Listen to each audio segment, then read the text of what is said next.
Silently, sadly, they kept watch over him in New York's St. Patrick's Cathedral.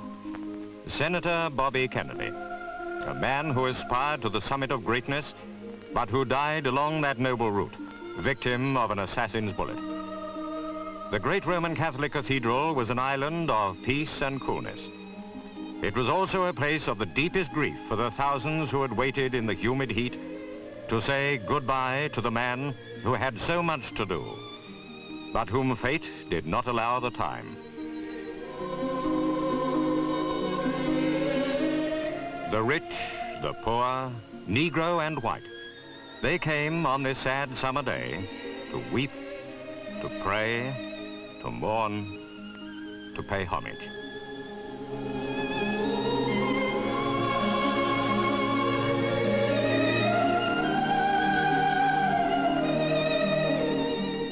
They said 5,000 an hour passed through the brownstone cathedral on Fifth Avenue.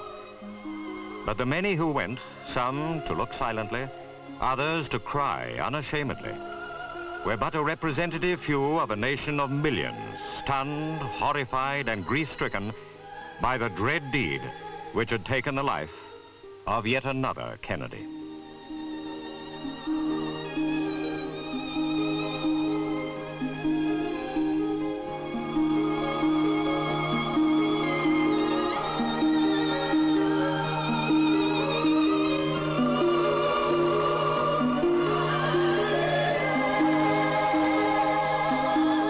On this day, politics were forgotten. The world shared America's heartache at the loss of a man, a husband and father. When at last the silent tributes of the people were over, the cathedral welcomed guests of the Kennedy family to the Requiem Mass.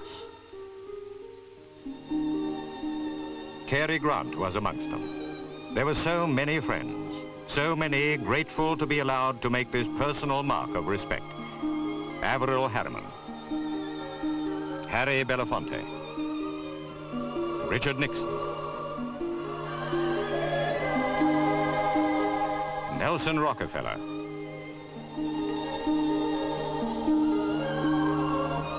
Dean Rusk, President Johnson. So the famous entered this high place of worship to join the prayers for the soul of a man they once called Bobby. A man who, for some, had been a tough opponent, for others, a crusader, but to all, a friend.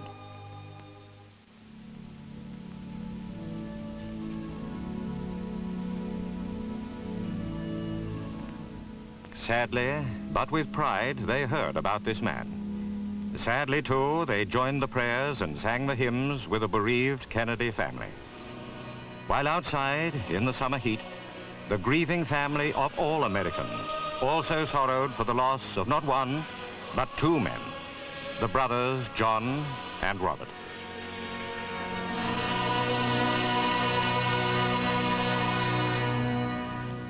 And so the Requiem Mass was done.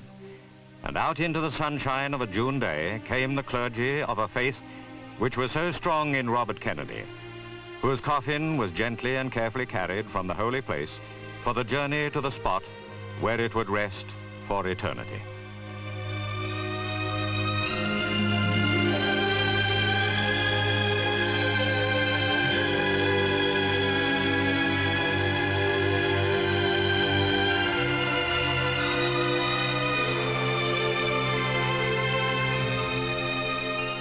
How bravely Mrs. Ethel Kennedy and her eldest son, Joseph, bore themselves on this day.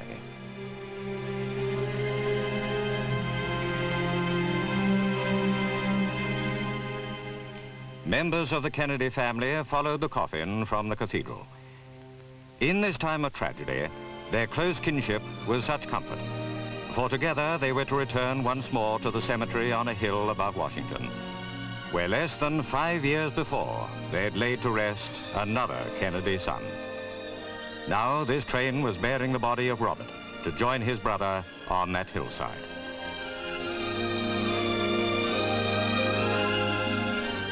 As the funeral train passed through town after town, the people of America paid tribute.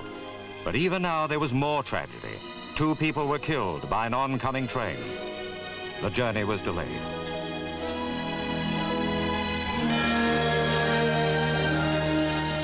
At last, they came to Washington. It was late and dark. A gentle summer rain fell to cool the night. Young Joseph was a man at this time as he led the pallbearers to his father's final place of rest.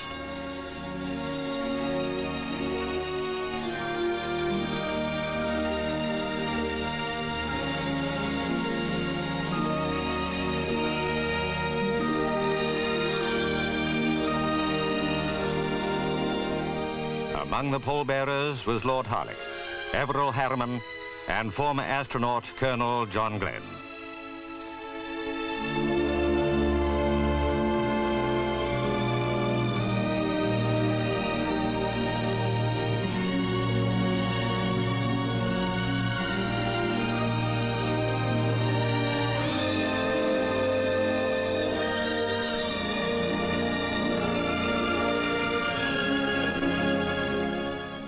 Gently, they set the coffin down close by the eternal flame, which marks the grave of the late President Kennedy, the much-loved and admired brother of Robert, who would now rest so near.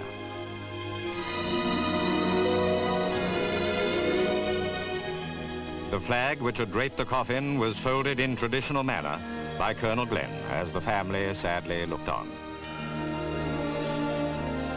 Colonel Glenn handed it to Senator Edward Kennedy. It now belonged to the widow, the 10 orphaned children, and the unborn infant that will never know its great father.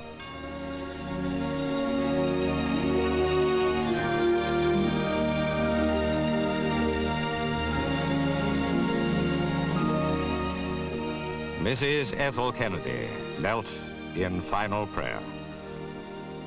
The man who had championed so many peaceful causes, planned so many great things, and to whom the Negro population of the United States looked with great hope for the future, had gone. Where would they look now? Men like the Kennedy brothers are a rare breed. They never knew poverty, yet they had compassion for it. Color of skin was no barrier for their friendship. Peace and happiness was their aim. Bobby used to quote these words by George Bernard Shaw. They are what he stood for. Some men see things as they are and say, why? I dream of things that never were and ask, why not?